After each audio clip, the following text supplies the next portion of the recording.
들리고 있습니까? 성령이 교회들에게 주시는 이 말씀이 들려져 와야 될 줄로 믿습니다. 지금 우리가 교회를 배우고 있습니다. 교회를. 자, 교회가 말세 시대에 살아남는 것. 교회가 말세 시대에 살아남으려면 이 성령이 주시는 이 말씀이 반드시 들려와야 될 줄로 믿습니다. 꼭 들려셔서 우리가 교회가 되어지는 역사가 일어나기를 원합니다. 지난주에 이어서 이제 5번째 교회입니다. 4대 교회, 4대 교회를 우리가 한번 살펴봅시다. 4대 교회의 발신자를 보십시오. 발신자를 보시면 하나님의 7영과 7별을 가지신 이라고 표현되어 있어요. 자, 7영 하면 해석이 이제 되지요? 7영은 성령의 완전함을 표현한다고 그랬죠. 성령을 말합니다. 7별은요, 교회의 사자, 메신저. 자, 이 메신저를 가지고 계신다. 소유자라는 거죠. 주인이라는 뜻이죠. 자, 이 하나님의 7영과 7별을 가지신 분이 지금 하시는 말씀이에요. 4대 교회의 특징, 우리가 이제 많이 들었을 겁니다. 아마 4대 교회의 특징. 4대 교회는 뭐가 없다? 칭찬이 없다. 이렇게 없는 걸로 아주 유명하지요. 과연 그럴까? 오늘 이 4대 교회에 대해서 우리가 한번 잘 살펴보도록 하겠습니다. 1절을 보면 다른 교회와는 달리 칭찬으로 이 교회는 시작하지 않습니다. 책망으로 시작을 하죠. 4대 교회는 특이하게 칭찬은 말하지 않고, 대개 보면 교회 예수님은 칭찬을 먼저 하시고 그 다음에 이제 이런 게 좀 부족하다라고 책망을 하셨는데, 4대 교회는 칭찬이 없고 뭐로 시작합니까? 책망으로 시작하죠. 자, 1절, 내가 네 행위를 아노니 그랬습니다. 여기서 행위는 사역이나 일을 말합니다. 내가 하는 일을 보니 내가 살았다 하는 이름은 가졌으나 뭐라고요? 죽은 자다. 자, 사실 오늘 이 말씀을 가만히 보면 어폐가 있죠. 내가 하는 일을 보니, 일을 한다고 하는 것은 살아있다는 뜻이잖아요. 살아있으니까 움직이고 노동을 하는 거 아니겠어요? 그죠? 그런데 살았다는 이름은 가졌으나 실제는 죽었다. 아니, 일을 하는데 내가 너 행실을 보니까 움직이고 뭐 열심히 뭔가를 하고는 있는데 살았다는 이름만 가지고 있을 뿐이지 너는 실제 죽은 거다. 사망 선고를 하고 있잖아요. 이 말이 앞뒤가 안 맞잖아요. 죽은 자는 일을 할 수 있어요? 없어요? 없잖아요. 죽은 자는 말이 없잖아요. 그런데 예수님께서는 내가 너의 하는 일을 가만히 이렇게 보니까, 네가 하는 그 일들을 보니까 살았다라고 하는 이름은 가지고 있는데 실제로 너는 죽은 거네 하고 지금 교회를 그렇게 지적하고 있습니다. 교회는 뭐예요? 생명의 덩어리입니다. 여기에서 뭐가 나와요?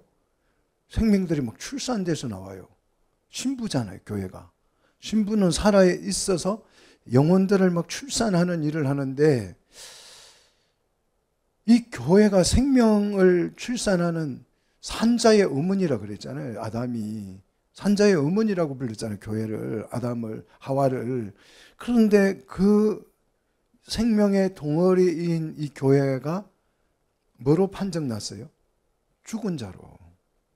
이거는 정말 치명적이죠. 교회가 들어서는 안 될 말이 이 말이에요.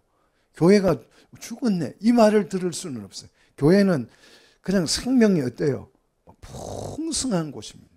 그래서 세상에 살다가 예배당에 와서 같이 우리가 교회를 이루면 막 이 에너지들이, 생명의 에너지들이 각자 이렇게 연결돼 가지고 막 그게 전달돼서 생명이 풍성하게 일어나야 되는데, 그냥 교회 오니까 희마리가 하나도 없고 그냥 잠만 와가지고 꼬박꼬박 졸다가 아우 피곤해. 왜 이렇게 설교 시간이 긴 거야? 도대체 설교 짧은 교회를 찾아가든가 말든가 해. 아무 생명에 영향이 없으면 그게 죽은 거죠. 자, 행위가 있는 걸로 봐서 분명히 살아있는데 예수님은 너는 살았다는 이름만 있고 실제로는 죽었노라. 이렇게 사망 선고를 하고 있습니다. 정말 무서운 말이에요. 우리가 다른 말을 좀 야단 듣는 말 들어도 죽었다는 사망 선고를 들으면 끝이잖아요. 그죠? 이 말만큼은 우리는 피해야 될 줄로 믿습니다. 우리 교회는 정말 죽은 교회가 된 거냐, 죽은 교회가 아니라 살아있는 교회가 되기를 축복합니다. 그럼 도대체 이 말이 무슨 말인가? 마태복음 8장 22절을 보시면 이 말을 이해할 수 있죠. 자, 마태복음 8장 22절. 어떤 서기관이 예수님을 따르겠습니다 하고 용감하게 지원하고 나섰죠. 그런데 따르겠다고 하는데 갑자기 집에서 비보가 오죠. 어떤 비보가 왔습니까? 아버지가 돌아갔다는 비보가 오죠. 그때 이 서기관이 뭐라고 하냐 그러면, 주님 잠시만 기다려 주세요. 내가 아버지가 돌아가셨다고 하니 아버지의 장례를 치르고 와서 주님을 따르겠습니다 라고 말을 하신 말씀이에요. 자, 예수께서 같이 읽습니다. 예수께서 이르시되 죽은 자들이 그들의 죽은 자들을 장사하게 하고 너는 나를 따르라 하시니라. 앞에 여기 죽은 자들이, 이 죽은 자는 예수님을 알지 못하는 불신자를 말하는 거예요. 자, 여기서 죽은 자는 불신자. 우리 예수님은 불신자를 뭐로 봐요? 송장으로 봅니다. 죽은 자로 봐요. 그리고 그들의 죽은 자들을 할 때 이 죽은 자는 누굽니까? 실제 아버지의 시신을 말해요. 우리 예수님의 눈에는 불신자가 막 돌아다니고 일하고 뭐 빌딩도 짓고 뭐 다 하는데 예수님 눈에는 불신자들이 뭐로 보인다고요? 예, 죽은 자, 좀비로 보여요. 좀비들이 막 죽어가지고 움직이는 것과 같이 보이는 거죠. 4대 교회는 살았다는 이름만 가지고 있어요. 뭐만 가지고 있다고요? 이름만. 살았다는 이름만 가지고 있고 실제 하는 행실로 봐서는 불신자와 다름이 없다. 죽은 자다. 이렇게 진단을 받았어요. 이 말씀을 불신자에게 하면 그렇게 당황스럽지가 않아요. 문제 없잖아요. 그죠? 불신자는 그런 거니까. 생명이 없으니까. 그런데 이 말은 교회에게 하면 됩니까? 안 됩니까? 교회는 이 말을 해서도 안 되고 들어서도 안 되는 거예요. 정말 충격입니다. 어쩌면 이 4대 교회 모습이 현대 교회 모습이 아닌가. 저는 그렇게 생각합니다. 현대 교회는 살았다라고 하는, 구원받았다고 하는 이름은 가졌고 영생이라고 하는 이름으로 우리가 교회에 모였지만 교회가 하는 행태를 가만히 보면 세상과 같아요, 달라요? 차이가 없어요. 이게 4대 교회의 모습이에요.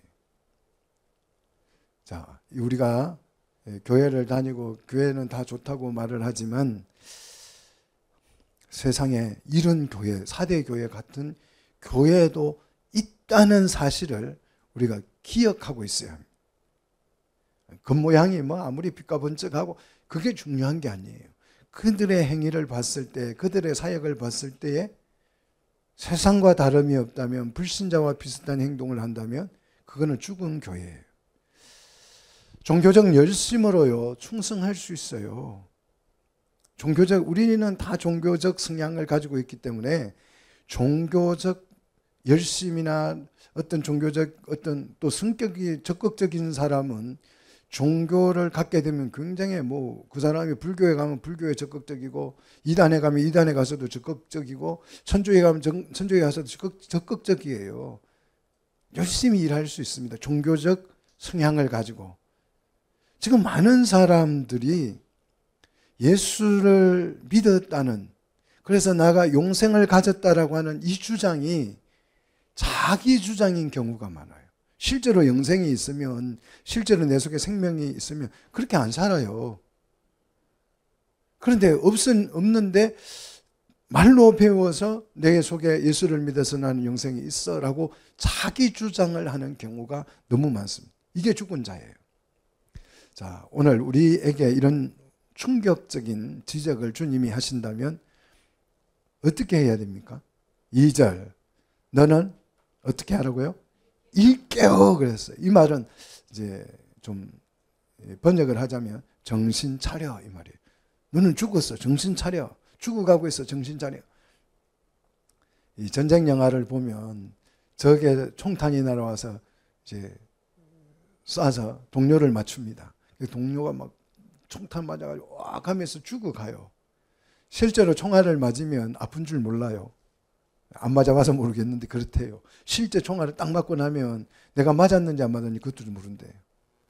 저도 교통사고 딱 당했을 때 다리가 완전히 아작이 났는데 아픈 걸 전혀 모르겠더라고요. 근데 언제 아프냐 그냥 병원에 가가지고 이제 치료한다고 하니까 그때서 통증이 오기 시작하더라고요. 실제로 크게 다쳐버리면 그 충격이 너무 크면 이 고통의 정도가 너무 커버리면 사람이 겪을 수 있는 어떤 그 범위를 넘어서 버리면 우리가 못 느끼는 거예요. 그러다가 이제 정신 차리고 나면 아프죠. 총에 맞아서 죽어갑니다. 막 죽어가요. 그러면 옆에 있는 전우가 어떻게 합니까? 막 얼굴을 뺨을 때리면서 야 정신 차려, 정신 차려, 정신 차리지 않으면 죽는 거야. 막 그러잖아요. 바로 일깨어가 바로 그 말이에요. 정신 차려서 그 남은 바 죽게 된 것을 어떻게 하라고요? 굳건하게 하라는 것입니다. 아직 남은 바 뭐가 있어요? 생명이 완전히 꺼지지 아니하고 남아있는 그 상태를 말하지요. 야, 사대교회는 정말 다행입니다. 완전히 숨이 끊어졌으면 소생할 길이 없는데 아직 남은 바가 있어요. 그래서 그걸 붙들고 죽게 된 것을 어떻게 하라고요? 지켜내라는 거죠. 막아내라는 것입니다. 그럼 이 4대 교회는 왜 이런 상태의 교회가 되었는가 하는 것이. 처음에는 생명이 정말 풍성한 교회였겠죠. 그런데 왜 마지막 시대에 와서 마지막 주님 오실 때가 다 돼서 이 교회가 이렇게 말라 비틀어져 버렸는가. 자, 그것이 자, 계속 보십시다. 내 하나님 앞에 내 행위에 온전한 것을 찾지 못했기 때문에. 온전한 것. 내 행위에 온전한 것. 여기 행위는 사역, 일 그런 뜻이라고 그랬습니다. 영생을 소유한 사람으로서 그 삶이 풍성하지가 않은 거지. 영생을 가진 사람은 생명이 풍성해져야 되는데 그 생명이 풍성하지가 않아요. 자, 생명은 붙어 있지만 전혀 움직이지 못하는 사람을 우리는 산송장 또는 식물인간 그렇게 부르잖아요. 교회는 다니는데 교회를 이루어서 더 생명의 풍성함을 누리지 못해요. 이런 사람이 산송장입니다. 그런 사람들 교회를 열심히 다녀도 한 주 안 빠지고 나와도 산송장에 불과한 것입니다. 자, 이런 경우 어떻게 해야 되는가? 3절에 해결 방안이 있죠. 자, 3절 보십시다. 첫째, 세 가지인데요. 첫째는 어떻게 받았으며 그랬습니다. 자, 여기서 어떻게 받았느냐 이 말은 복음의 말씀에 대한 거예요. 너희는 말씀을 어떻게 받았니? 복음을 어떻게 받았니? 라고 묻는 것입니다. 이거는 복음을 이해하는 방식을 얘기하는 거예요. 진짜 여러분 복음을 제일 중요한 거는 가장 처음에 그 복음을 어떻게 받았느냐가 중요해요. 처음 받은 이 복음이요.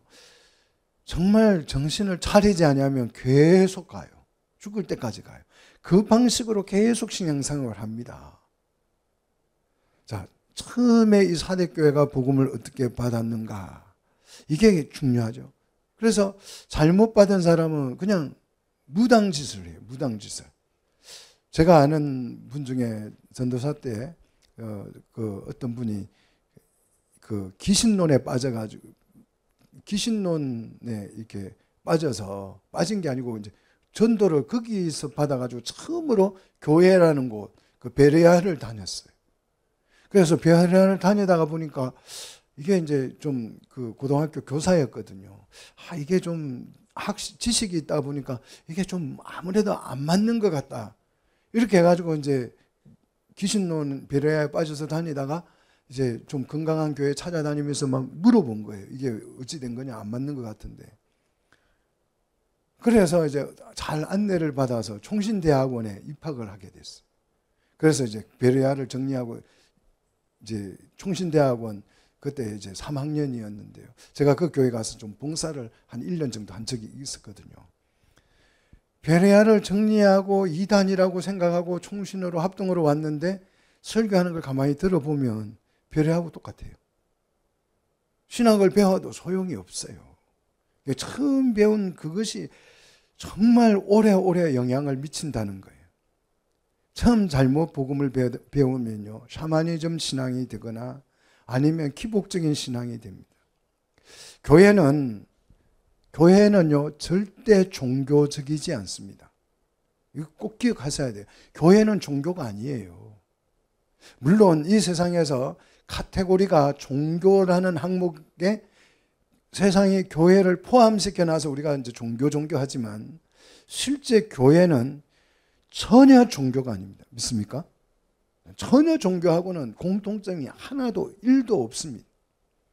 교회는 전혀 다른 것입니다. 종교와는 전혀 완전 정반대입니다. 세상과도 정반대입니다. 믿습니까? 교회는 종교가 아니에요. 단지 카테고리 안에 교회가 들어있을 뿐이에요. 필리핀이라는 나라는 90%가 천주교 신자들이에요. 와, 천주교 대단하죠. 한 나라를 통째로, 우리나라 기독교가 들어온 지 100년 다 돼가 100년이 좀 넘었는데도 불구하고 뭐 몇 프로 안 되잖아요. 그죠? 몇 프로 안 되는데 필리핀은 천주교가 들어가서 통째로 변화를 시켜서 거의 다 천주교 신자들이에요. 다 천주교 신자라고 보면 돼요. 그런데 이 필리핀은 동성애 천국입니다. 동성애 천국이에요.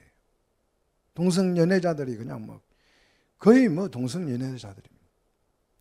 그렇다면 그 복음이 진짜입니까? 가짜입니까? 가짜. 이 결과가 가짜라는 거예요.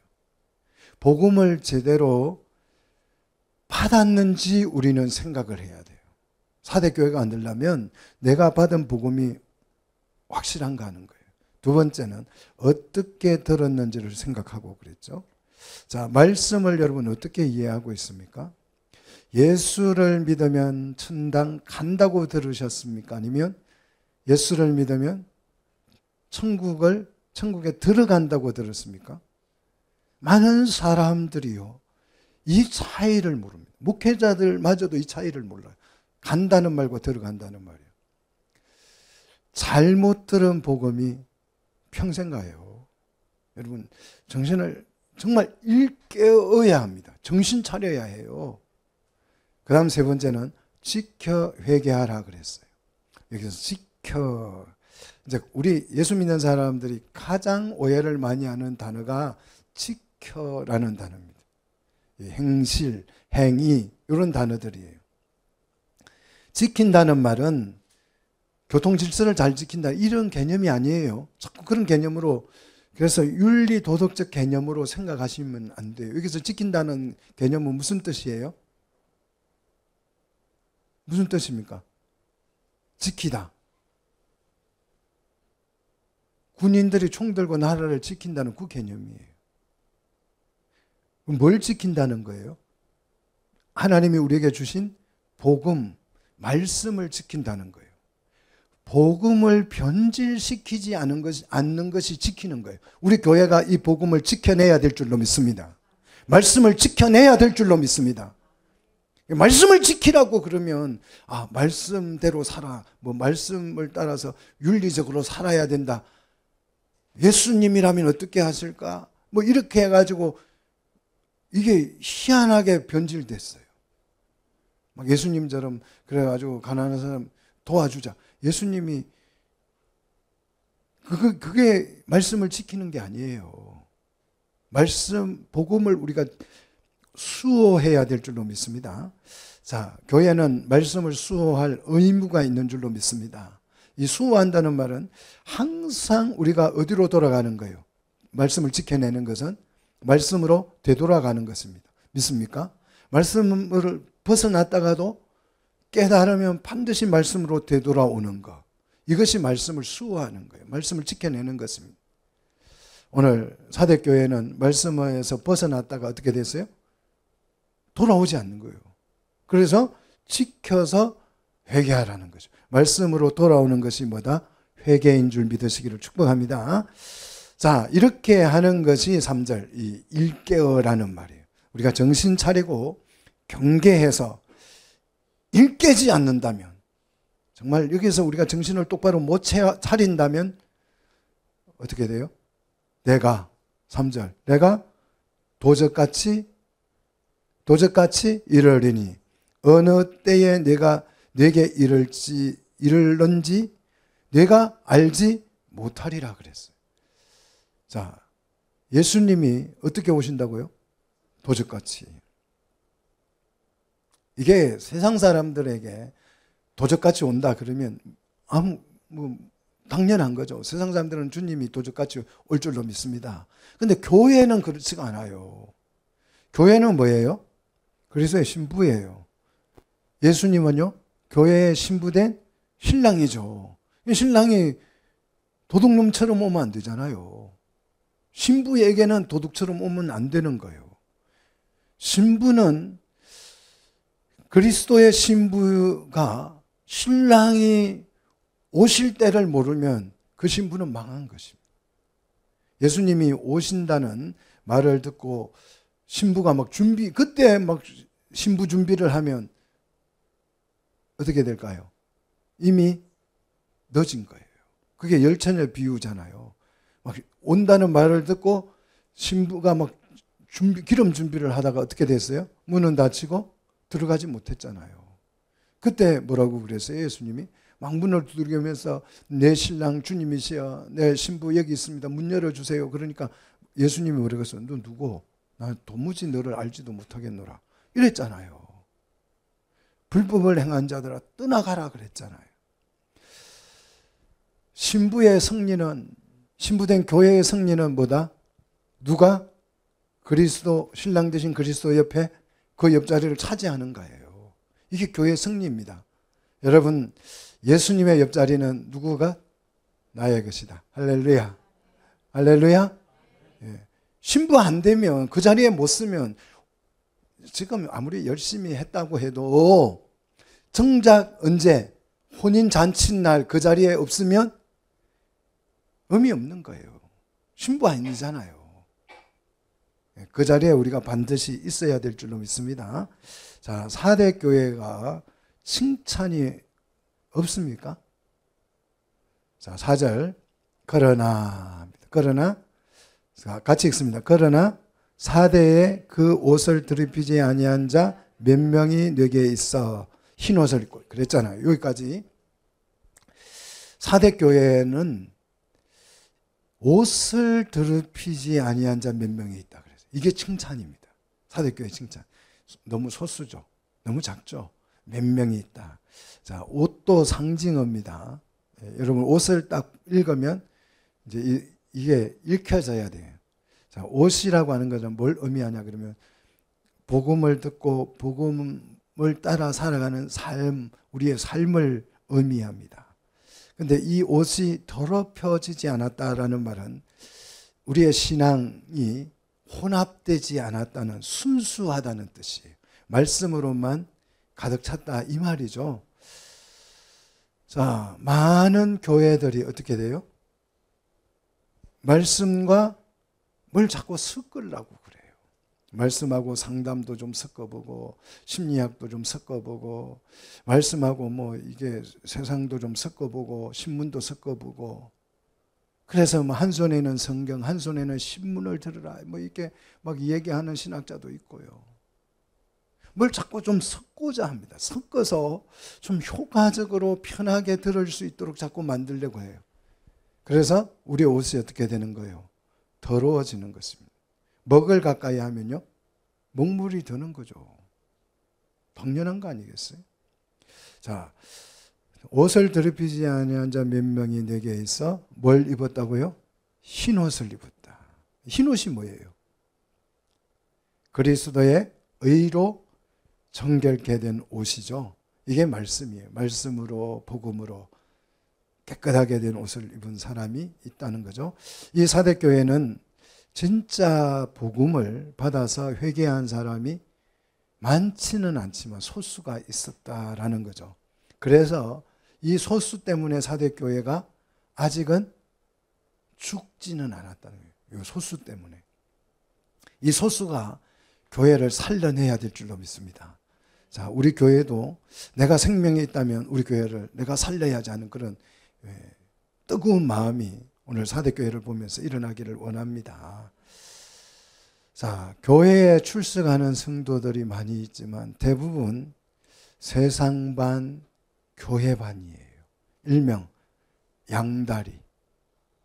이 혼합주의죠. 겉보기에는 이게 굉장히 좋아요. 약간 혼합되어 있는 게 참 좋습니다. 융통성이 있어 보이잖아요. 세상에 가서도 잘 어울리고 교회 와서도 잘 어울리고 이성적이고 굉장히 센스 있고 합리적이고 우리요 다른 거는 다 합리적이고 괜찮아요 사는 거는. 그런데 뭐만큼은 말씀만큼은 확실해야 되는 타협이 없어요. 말씀은 믿습니까? 여기에 뭔가 뭐 좀 타협해보자 안 되는 것입니다. 저는 상담을 막 외치는 목사님들에게 가끔씩 물어봐요. 목사님 말씀으로 좀 부족하십니까? 말씀으로 좀 부족한 거예요? 물어봐요. 왜 상담으로 뭐 사람을 변화시켜야 되냐고, 변화시킨다고 그러냐? 그럼 말씀으로는 안 되는 거예요? 가끔씩 물어봐요. 그럼 답을 하는 사람이 없어요. 예수님은 흰옷을 입은 소수에게 이렇게 말씀했어요. 4절 하반절에 뭐라고 말씀합니까? 나와 함께 다니리니 그들은 합당한 연고라 그래서 합당한 연고. 여러분 우리 말씀에 적합한 사람이 되기를 원합니다. 이것이 주님과 내가 뭐 하는 거예요? 동행하는 삶이에요. 주님과 동행하는 게 이거예요. 말씀에 적합한 사람이 되면 자연스럽게 어떻게 주님이 나와 동행하시는 거예요. 자, 내 옷은 어떤지 한번 우리 시간에 살펴봅시다. 더러운 옷이 더럽혀져 있다면 주님이 우리와 동행하겠어요? 우리는 흰옷을 입어야 될 줄로 믿습니다. 자, 이렇게 해서 흰옷을 입고 주님과 동행하는 자에게 보상이 주어집니다. 5절. 자, 뭘 약속합니까? 흰옷을 약속하죠요. 약속하지. 우리 5절 같이 읽습니다. 이와 같이 흰옷을 입을 것이요. 내가 그 이름을 생명책에서 결코 지우지 아니하고 그 이름을 내 아버지 앞과 그의 천사들 앞에서 시인하리라. 자, 여기서 흰옷이 나옵니다. 이것도 상징어죠. 여기서 흰옷은 뭘까요? 신분의 변화예요. 자, 여기는 지금 흰옷은 앞에 흰옷은 그리스도의 의로 내가 깨끗해진 그 칭의를 말한다면 주님이 주시는 이 흰옷은 내 신분이 달라져 버린 것입니다. 믿습니까? 예. 그래서 우리가 흰옷 어떤 옷을 입느냐에 따라서 내 신분이 다르듯이 이 흰옷은 주님이 주시는 이 옷으로 우리가 신분이 어떻게 돼요? 완전히 달라질 것입니다. 그래서 내가 그 이름을 어디에 생명책에서 결코 지우지 아니할 것이다. 그 이름을 내 아버지 앞과 그의 천사들 앞에서 하나님의 백성이라고 하나님의 자녀라고 시인하게 될 것이다. 신분이 완전히 달라지는 거죠. 6절 귀 있는 자는 성령이 교회들에게 하시는 말씀을 들을지어다. 성령이 교회에게 오늘도 여전히 말씀하고 계시는 줄 믿습니다. 기가 막힌 자는 이 말씀이 안 들릴 것입니다. 그러나 이 말씀을 듣는 사람은, 듣는 교회는 승리하는 교회가 될 줄로 믿습니다. 자, 그 다음 6번째, 이제 빌라델비아 교회입니다. 빌라델비아는 뜻은 이제 형제 우애라는 그런 의미를 가지고 있습니다. 자, 이 빌라델비아의 교회를 찾아오신 예수님의 모습, 7절. 어떤 분입니까? 거룩하고 신실하사 다윗의 열쇠를 가지신 이 열쇠를 가진 이신데 이분은 곧 열면 이분이 열면 닫을 사람이 없고 닫으면 열 사람이 없는 그가 지금 빌라델비아 교회를 찾아와서 말씀합니다. 이 말씀이 들리면 이제 사는 거죠. 자, 다윗이 오늘 이 다윗의 열쇠가 나오는데 이 다윗이 굉장히 용맹해서 열쇠를 가진 것입니까? 다윗이 굉장히 싸움을 잘해서 이 열쇠를 받은 거예요? 뭐 골리앗을 물맷돌로 탁 물리치고 이래서 이 열쇠를 얻은 거예요? 아니죠. 성경이 이런 게 이해가 돼야 돼요. 잘 보십시오. 거룩하고 진실하사 다윗의 열쇠를 가졌다 그랬어요. 자, 거룩하고 진실했기 때문에 다윗의 열쇠를 얻은 줄로 믿습니다. 자, 다윗의 열쇠도 역시 상징어입니다. 다윗의 열쇠는 뭘까요? 권세를 의미합니다. 왕국을 통치하는 권세. 그래서 열쇠로 열면 닫을 사람이 없고 닫으면 열 사람이 없는 절대 권세죠. 절대적인 권세. 이 권세, 절대적인 권세를 가지신 분은 누구다? 오직 예수님 한 분뿐이신 줄 믿습니다. 다윗은 이 열쇠를, 이 권세를 가지고 어떻게 했어요? 완전히 깨부셨잖아요. 누구를? 아말렉, 블레셋 오면 다 어떻게 해버렸어요? 짓밟아 버리잖아요. 이게 권세예요. 이걸 시편 2편에는 철장 권세다 그래요. 철장 권세. 이 철장 권세는 심지어 뭐까지도 이길 수 있어요? 사단의 머리를 어떻게 할 수 있어요? 박살낼 수 있는 권세입니다. 자, 중요합니다. 예수님이 싸움을 굉장히 잘해가지고 UFC 출신이라 가지고 사단의 머리를 깨부신 게 아니고 사단을 어떻게 이겼다고요? 거룩하고 진실하자. 사단을 여러분 어떻게 이길 수 있습니까? 거룩하고 진실해지면 사단을 이깁니다. 사단은 왜 거룩하고 진실한 사람 앞에서 꼼짝을 못합니까? 사단은 아주 거짓된 거예요. 거짓의 압이에요. 거짓을 이기려면 뭐로 이겨야 돼요? 진실로. 할렐루야. 사단은 굉장히 지저분하고 음란합니다. 그래서 우리는 거룩해지면 사단을 이길 줄로 믿습니다. 자, 이 교회를 칭찬합니다. 8절 볼지어다. 볼지어다 그러면 눈이 번쩍 자다가도 눈이 어떻게 돼야 돼요? 번쩍 떨어져야죠. 눈이 열리는 게 중요합니다. 내가 네 앞에 뭘 둔다고요? 열린 문을 두었으니 능히 닫을 사람이 없으리라. 이 문은 사람은 못 닫고 누구만 닫을 수 있어요? 주님만 닫을 수 있다 이 말이죠. 자, 열린 문. 교회에게 무슨 문을 주셨어요? 열린 문을 주신 이게 특혜지요.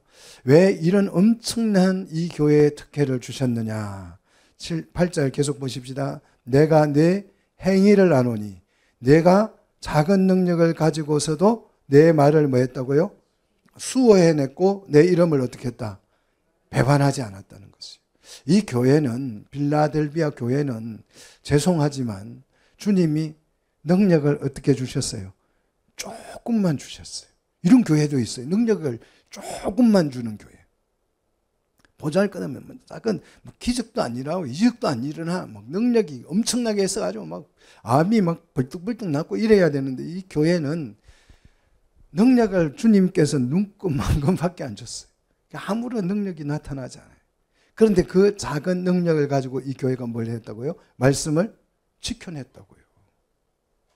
타협하지 않고 그 작은 능력을 가지고 말씀을 지켜낸 거예요. 그 말씀을 지켜냄으로써 그의 이름을 배반했다 안 했다? 배반하지 않았다는 것입니다. 이 작은 능력으로 예수님을 부인하지 않는 교회가 빌라델비아예요. 이 교회에게 주님이 어떤 보상을 해주십니까? 9절 자 보라 사단의 회당 곧 자칭 유대인이라 하나. 여기서 자칭 유대인은 사단의 회입니다. 왜 사단의 회냐 그러면 거짓말하는 자들이 있기 때문에 그래요. 지금 유대인들은 거짓말을 엄청나게 잘해요. 메시아를 믿지 않아요. 이보다 더 큰 거짓말이 없어요. 완전히 얘들은 사기꾼입니다. 그런데 또 그걸 갖다가 뭐 해요? 메시아 예수님을 메시아라고 인정하지 않으면서도 그걸 팔아먹어요. 관광을 개발해가지고 돈을 엄청나게 벌어 챙겨요. 양심이 불량한 거 아니겠어요? 예수를 부인하면 그 흔적을 다 지워버려야죠. 진짜라면. 이 사람들은요, 이사야 53장을 개인이 못 읽습니다. 지금도. 이사야 53장을 개인이 읽으려면 어떻게 해야 되냐 그러면 랍비 앞에 와서 읽어야 돼요. 집에서 혼자 23장을 읽으면 어떻게 돼요? 예수를 믿어버리잖아요. 그러니까 그걸 이사야 53장을 읽지 못하도록 규정하고 있어요. 이렇게 사악합니다. 사단의 회지요. 자, 사단의 해당 곧 자칭 유대인이라 하나 그렇지 아니하고 거짓말하는 자들 중에서 몇을 내게 주어 그들로 와서 내 발 앞에 절하게 하고, 그래서 유대인을 굴복시킨다는 말이에요. 샘플로 몇 명을 보내서 유대인들이 빌라델비아 교회 성도들 앞에 와서 무릎을 꿇게 된다는 거죠. 자, 성경은 이렇습니다. 성경은 이렇게 말해요. 사단이 결국은 주의 백성들 앞에 어떻게 돼요? 굴복하지요. 주님과 주의 백성들 앞에, 교회 앞에 굴복합니다. 그래서 유대인들은 이 사상을 이방인들이 유대인들 앞에 와서 결국 굴복하게 될 것이다. 우리는 택한 백성이다. 이렇게 해서 지금까지 쭉 이렇게 생각을 해왔습니다. 그런데 이게 역전이 오늘 빌라델비아 교회에서 일어나요. 유대인이 오히려 누구 앞에요? 빌라델비아는 이방교회잖아요. 이방인들이잖아요. 이방인들 앞에 와서 굴복을 하게 된다는 것이에요. 왜? 자칭 유대인들은 메시아를 거부함으로써 사단의 회가 되어버린 거죠. 사단의 교회가 되어버린 것입니다. 이방인은요, 이 빌라델비아 이방인들은 어떻게 됐어요? 메시아를 그리스도로 받아들여서 교회가 된 것이에요. 그래서 하나님의 택한 백성이 된 것입니다. 누가 진짜 하나님의 백성인가? 유대인이 아니라 메시아를 영접한 이방인들이 진짜 누구다?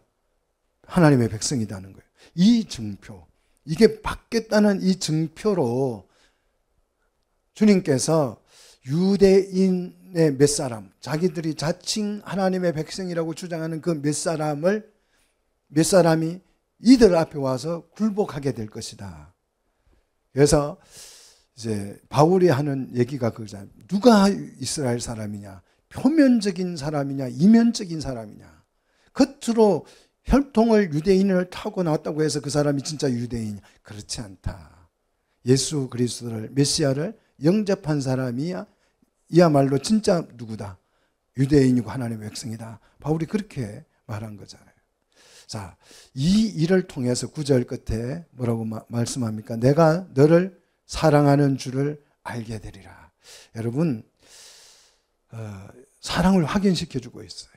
이 교회는 주님이 능력을 조금만 줬다 그랬지요. 그러니까 이 작은 능력을 받은 이 빌라델비아 교회가 너무 속상한 거예요. 주님이 우리를 안 사랑하는가 봐. 우리에게는 이 정말 눈곱만큼밖에 능력을 주지 않고, 그래서 힘겹게 살아가게 하고 우리 주님이 안 사랑하나 봐. 그런데 여기 보니까 유대인들을 그들 앞에 굴복시킴으로써 주님이 너희 교회를 사랑하는 줄 알게 해주겠다.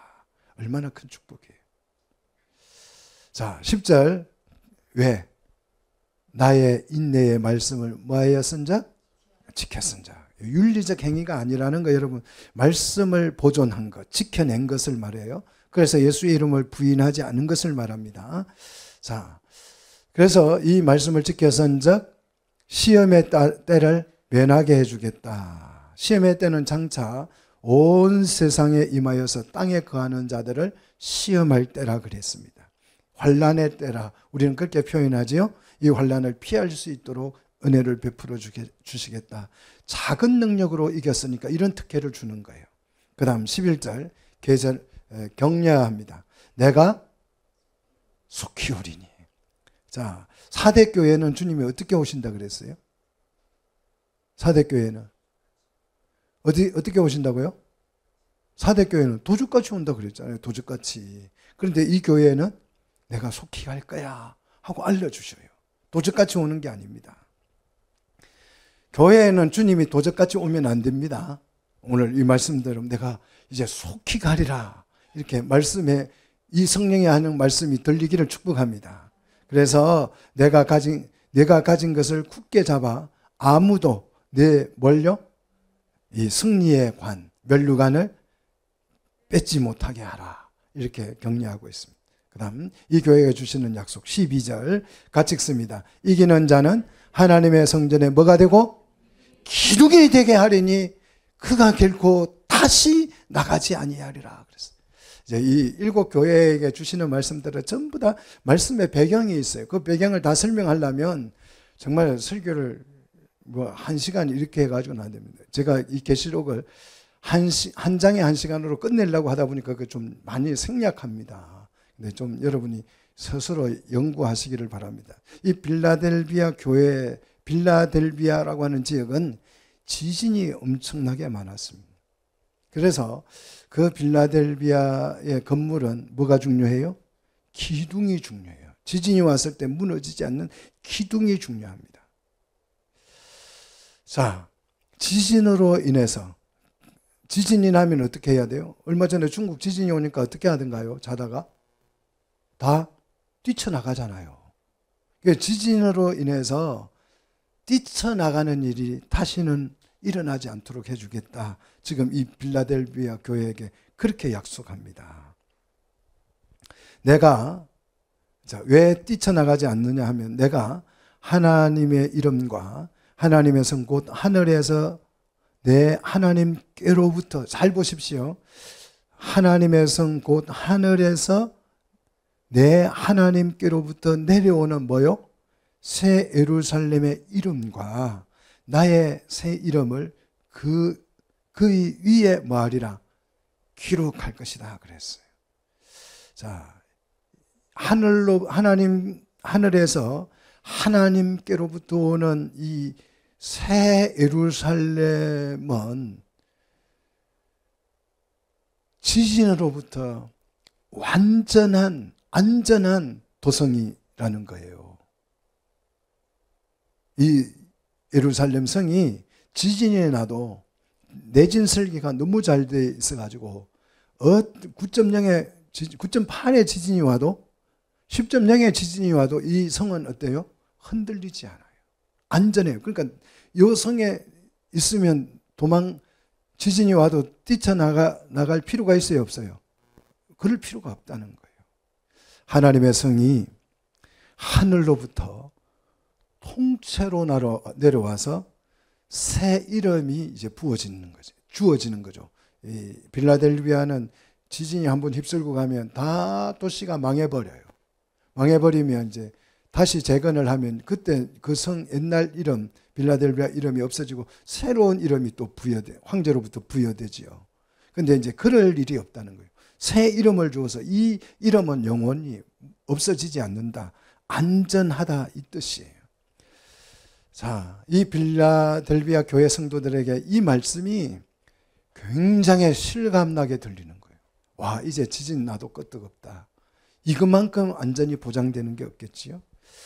자, 오늘 이 빌라델비아 교회에게 주님께서 이 약속을 해주시고 역시 이 교회의 승리의 비결은 뭡니까? 13절 같이 읽습니다. 귀 있는 자는 성령이 교회들에게 하시는 말씀을 들을지다. 이 말씀을 들으면 이 교회가 승리하게 될 줄로 믿습니다. 자, 마지막 이제 라오디게아 교회입니다. 이 라오디게아 교회의 발신자 14절 같이 읽습니다. 아멘이시요 충성되고 참된 증인이시요 하나님의 창조의 근본이시니가 이러시되 그랬습니다. 자, 요 이제 발신자 소개 글만 봐도 지금 무슨 내용을 할지 이제 좀 감이 오시죠? 라오디 교회의 성격을 우리는 파악할 수 있죠. 아멘이시요 충성되고 참된 정의이시요 이렇게 소개하는 걸로 봐서 지금 빌라델비아 교회는 아멘도 아니고 충성되지도 않고 참되지도 않는 교회다 이런 의미예요. 그러니까 예수님이 이렇게 해서 자기를 소개하는 거예요. 창조의 근본이시니가 이르시되, 그 교회는 창조의 근본이신 하나님도 안다 모른다? 모른다. 그러니까 내가 참된 하나님이야 라고, 근본이야, 내가 참된 하나님의 창조의 근본이야 라고 지금 소개하는 거예요. 이걸 모르니까 하나님에 대한 이해가 분명하지 않는 교회, 이게 라오디게아 교회예요. 이게 웅틀이죠. 라오디게아 교회의 특징은, 라오디게아 교회의 특징은 뭐냐? 이 교회는요, 공격하는 사람이 아무도 없어요. 막 사단의 회가 있고 사단의 권자가 있고 막 유대인이 막 공격하고 막 황제가 그런 교회가 아니에요. 이 교회는 공격이 없어요. 하나님에 대한 정확한 신앙도 없어요. 그러니까 뭐 이게 예수를 믿는지 안 믿는지 잘 몰라요. 그러니까 공격을 안 하는 거예요. 사단도 공격을 안 해요, 이 교회는. 그래서 이 교회가 어떻게 됐어요? 신앙이 허리멍텅해졌다, 미지근했다는 거예요. 자, 라오디 교회의 그래서 신앙의 상태는 15절 같이 읽습니다. 내가 네 행위를 아노니 내가 사지도 아니하고 뜨겁지도 아니하도다. 네가 차든지 뜨겁든지 하기를 원하노라. 자, 내가 차지도 아니하고 뜨겁지도 않다. 열심이 전혀 없는 상태지요. 예수를 믿는다고 말은 하지만 열정이 없어요. 어떤 열정이요?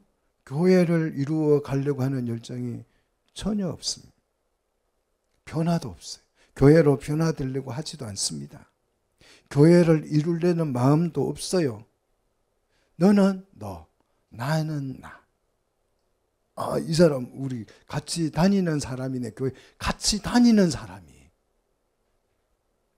너는 너, 나는 나. 이거는 라오디 교회의 모습입니다.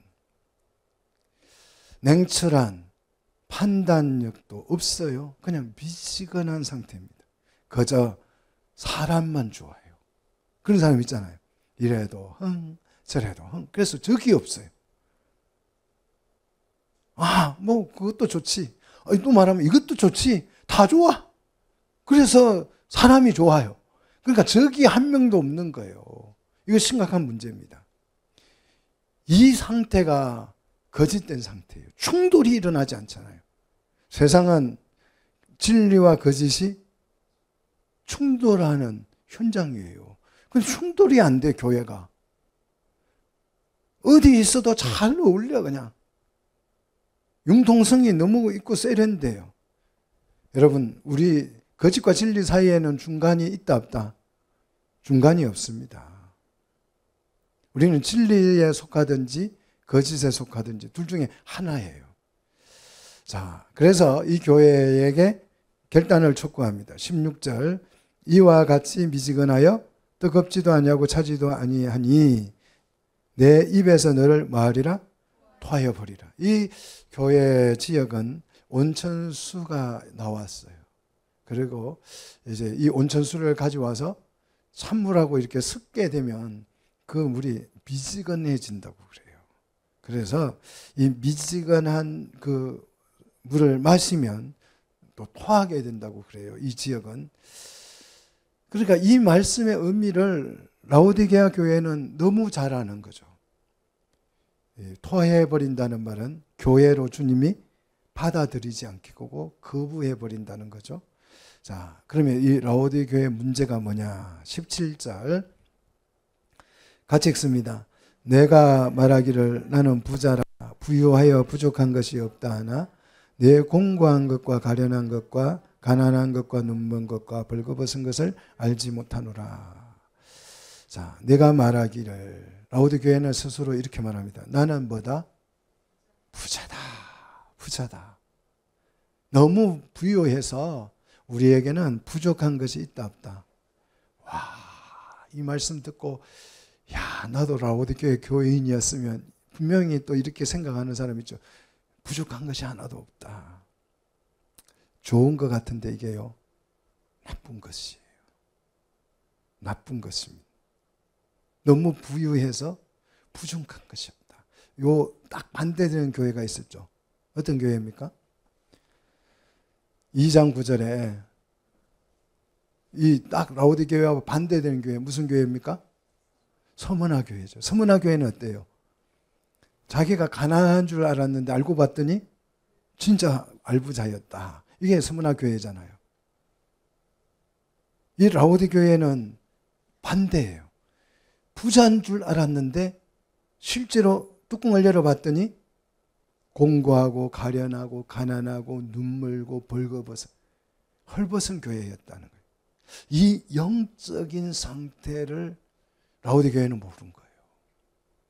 허울만 좋아요. 허울만. 뭐 직분 다들 뭐 얼마나 빚과 부쩍합니까? 그냥 최고의 직분들 다 받고 있는데 실제 뚜껑을 열어보면 아무것도 없어요. 빨가벗고 있는 것이. 라오디 교회가 미지근했던 이유는 이 물질적 부요 때문이었습니다.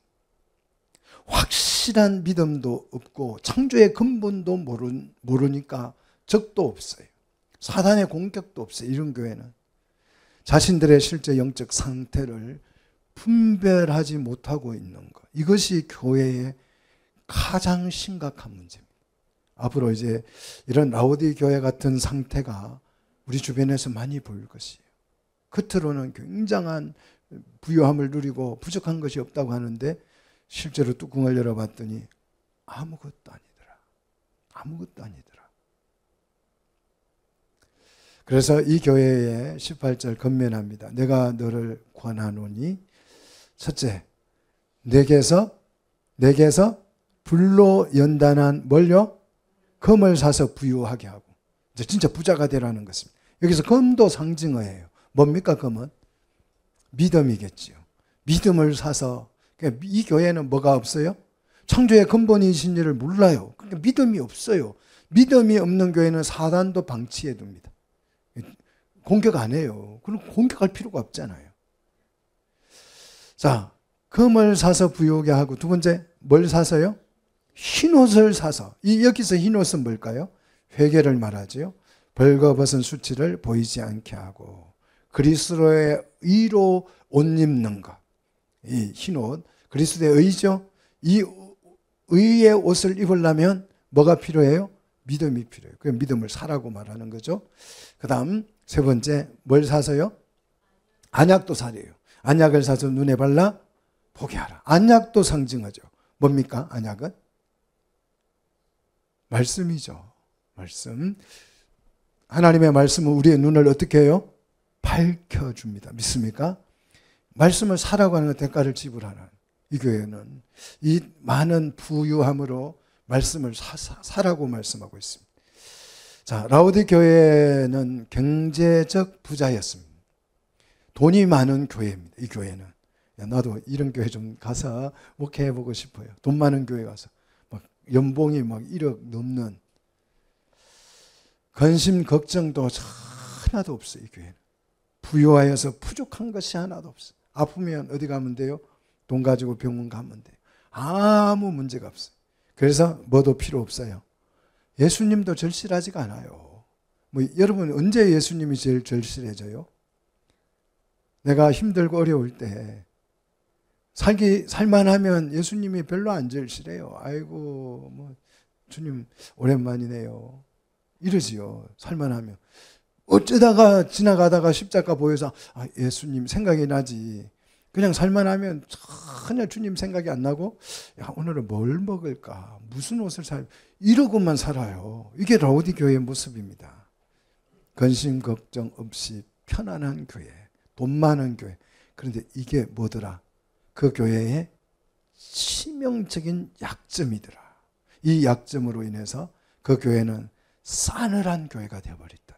냉랭한 교회가 되어버렸다.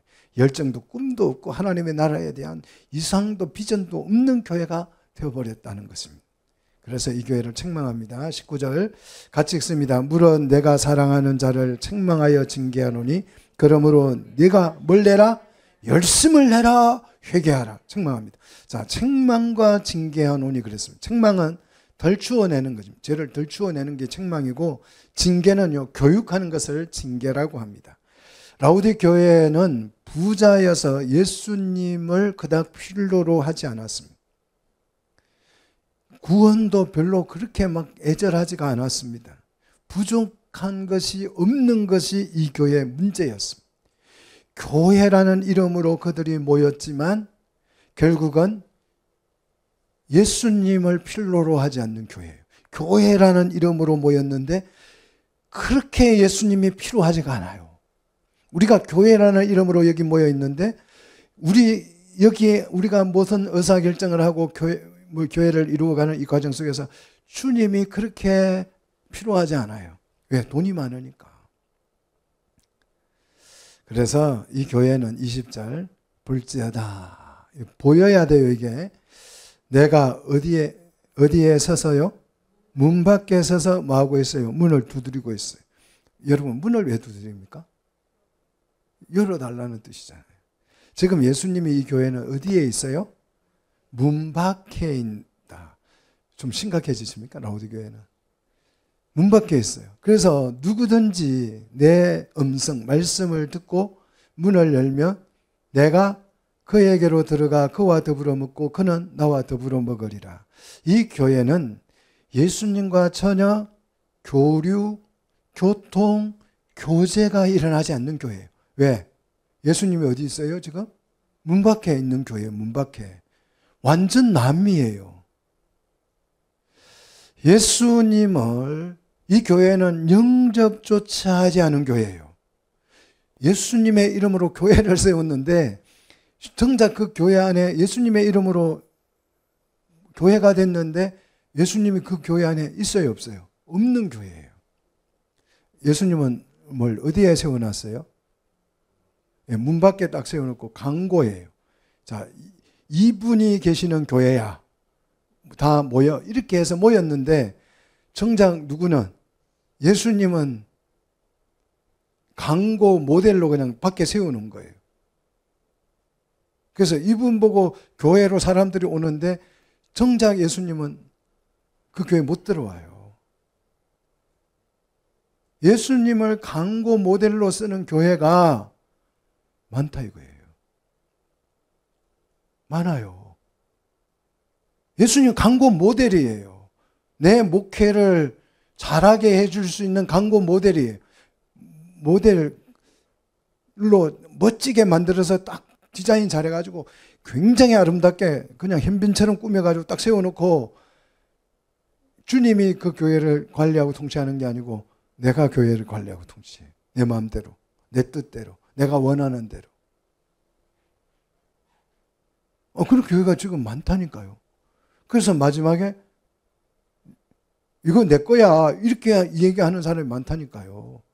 정말이에요. 정말 심각해요. 이게 돈이 많아서 그런 거예요. 예수님이 안 필요해요. 다 돈으로 해결되는 거예요. 교회가 돈으로 운영되는 거예요. 자, 우리 교회는 주님의 통치로 운영돼야 될 줄로 믿습니다.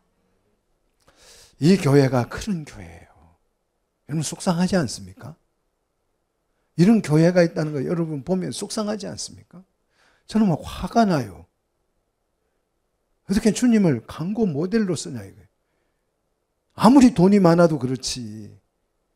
어떻게 주님을 강고 모델로 세워놓고 문을 안 열어줄 수 있냐고요. 그래서 지가 왕노릇하고 지 맘대로 하고 그래서 기분 나쁘면 싸우고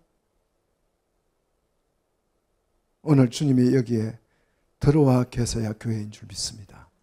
우리 교회 주님이 함께 계셔야 될 줄로 믿습니다. 그분이 왕이시고 그분이 통치하시는 주님이신 줄 믿습니다.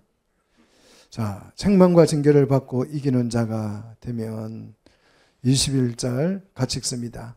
이기는 그에게는 내가 내 보좌에 함께 앉게 하여 주기를 내가 이기고 아버지의 보좌에 함께 앉은 것과 같이 하리라. 보좌에 앉게 된다는 거죠.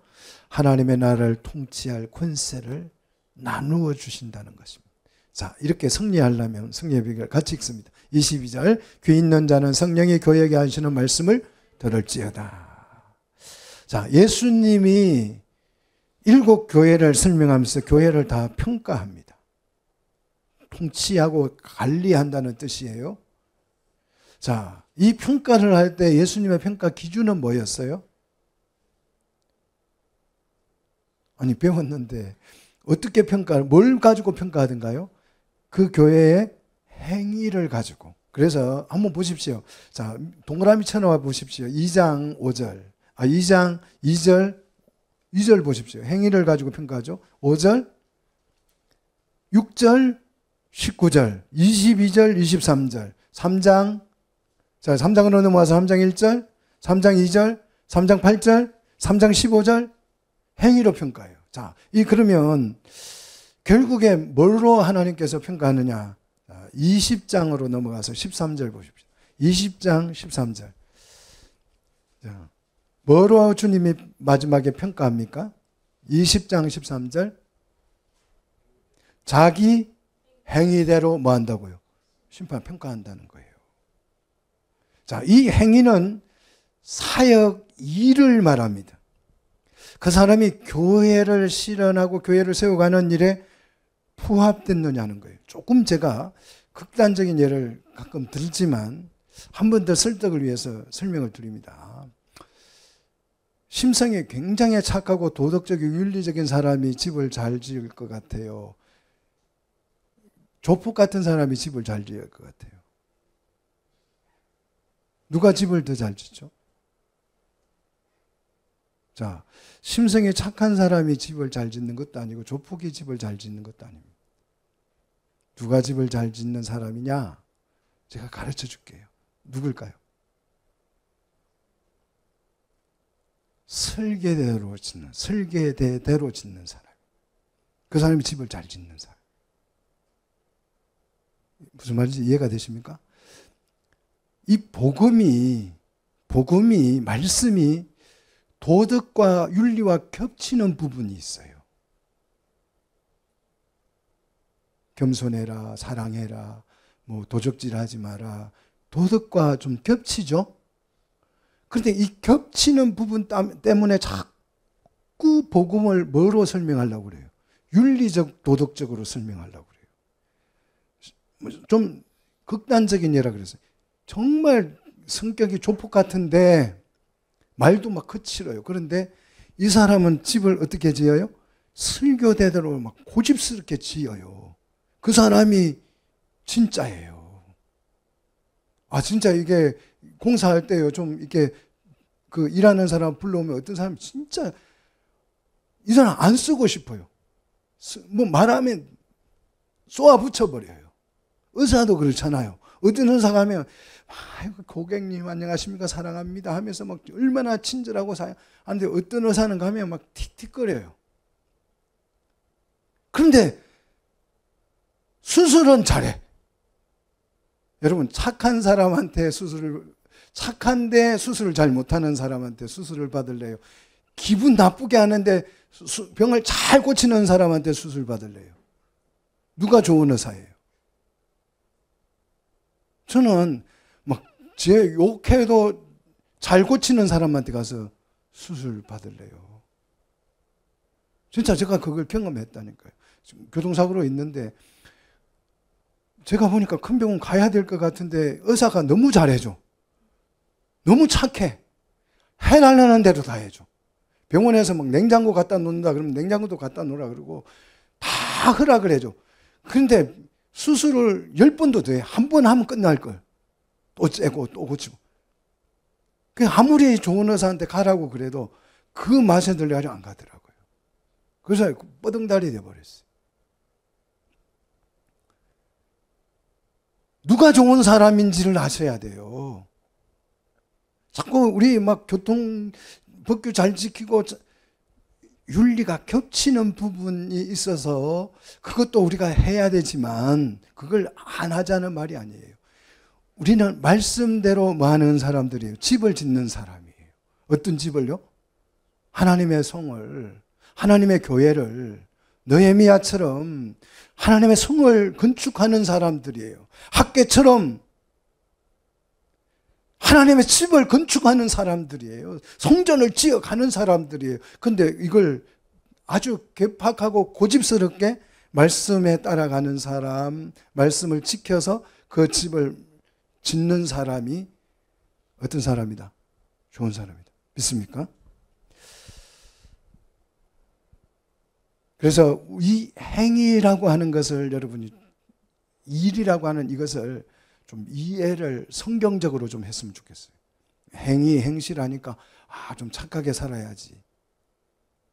누가 예수님을 닮았나 이러면서 자꾸 행위를, 윤리를 강조해요. 윤리가 나쁘다는 게 아니에요. 겹치는 부분이 있다고 그랬습니다. 겹치는 부분은 우리가 지켜야죠. 그런데 그것보다 더 중요한 것이 뭐다? 말씀대로 교회를 실현해 가는 것. 이게 정말 정말 중요합니다. 설계대로 짓는 거, 이거 설계대로 짓는 거, 이게 중요하다는 거예요. 자, 예수님은 우리의 이 일을 아십니다. 이 일을 아시고 칭찬하고 축복하고 부족할 때는 책망하고 징계합니다. 지금도 우리 예수님이 우리 가운데 계셔서 교회들을 보고 계셔요. 다시 말해서 교회들의 사자를 붙드시고 이 교회들을 뭐하고 있어요? 통치하고 계시는 줄 믿습니다. 이 주님이 보이시기를 축복합니다. 교회를 보호하기 위해서 예부의 적들도 막 보니까 이 사단의 권자도 있고 뭐 이 엄청난 황제, 로마 황제의 공격도 있고 굉장히 많고, 또 어떤 교회는 내부의 적이 있어가지고 막 이단 사상이 나와가지고 있는 교회도 있었잖아요. 또 라오디 교회처럼 적이 없는 교회도 있어요. 아무도 이 교회는 건들지를 않아요. 그런데 이게 제일 사실은 무섭더라. 주님이 그 교회에 안 계시니까 사단의 공격도 없는 거죠. 그리스도의 신부된 교회로서 우리는 승리하기 위해서 붙잡아야 됩니다. 뭘요? 성령이 우리에게 주시는 말씀을 붙잡으셔야 돼요. 그 말씀을 들으셔야 합니다. 그래서 교회를 실현해가는 우리 성도들이 되시기를 축원합니다. 기도하겠습니다.